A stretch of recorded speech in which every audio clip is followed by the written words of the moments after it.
Maybe I was distracted and you answered it there. I just had a question.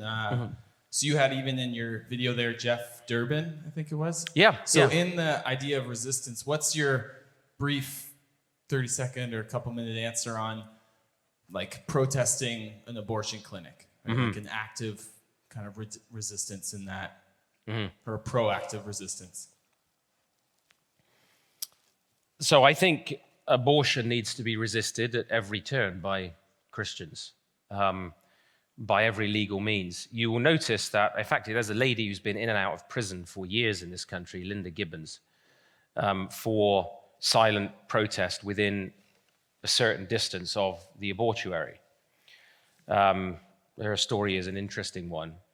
You'll notice there how the state sets up this environment, right, where you cannot even silently give a piece of literature to somebody entering into that clinic. So there are these bubbles, these zones around them. That's the state protecting its centers of execution. Now,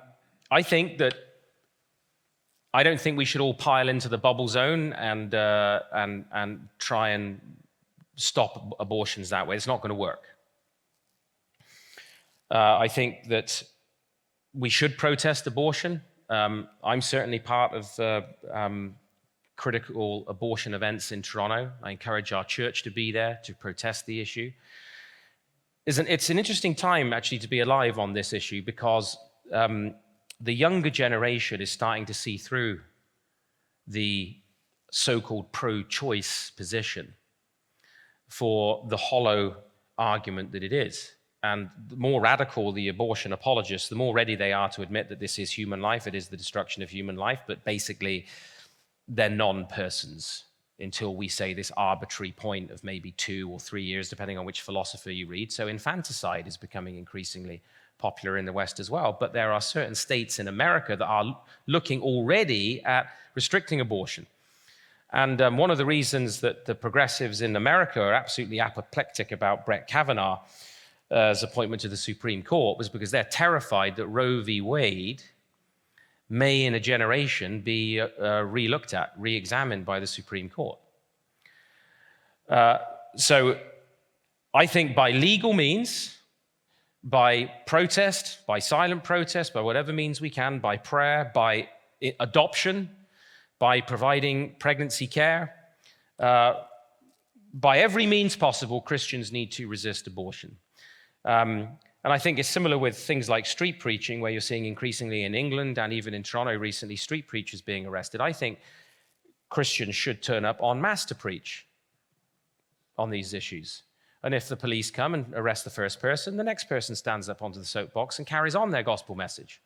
Then if they're cuffed by the police, then the next person stands up and continues to preach the gospel. There's not enough room in the paddy wagon for everyone. Right? And what are they going to do? Send you all to jail for preaching Christ? So there are things I think we could think about doing that are more effective. So what tends to happen is the odd street preacher gets picked off here and there because they're isolated, they're on their own. We're not very good at acting together. So I think some people like Linda Gibbons might have a distinct calling to resist abortion in the way she feels called to do it, which is to go inside one of those bubble zones and pray silently. Why the state would want to arrest an elderly woman like that praying and throw her into prison, well, that tells you pretty much everything you need to know about where the state's at on this issue. You see, laws and sanctions. Law is a value processing system. Laws and the sanction attached to it teach people values. So if you came to Canada and you discovered that there was a law against rape and the punishment was a $50 fine, you would say, they haven't got a very high view of women in this culture. Right? But if you came to Canada and you discovered there was a law against jaywalking and the fine was 10 years in prison, you'd think, wow, they really value their traffic regulations here. Right? So laws and the sanctions we attach to them actually teach us values about what we really value in a culture. And so the way that we deal with the things like abortion and so on, euthanasia, it's a religious value system. And I think we may need to make the Christian argument. We don't just need to make a pragmatic argument. There's room for arguments, specific arguments about what the human being is in the womb, the damage that abortion does to a woman's ability to carry a child to term, the connection between abortion and breast cancer, and so on. We should and we can make all of those arguments, but we also need to make a distinctly Christian argument for the value of human life. And don't forget these laws, sexuality laws, decriminalization of abortion, this all happened at the end of the 1960s, that period of the sexual revolution that we talked about previously.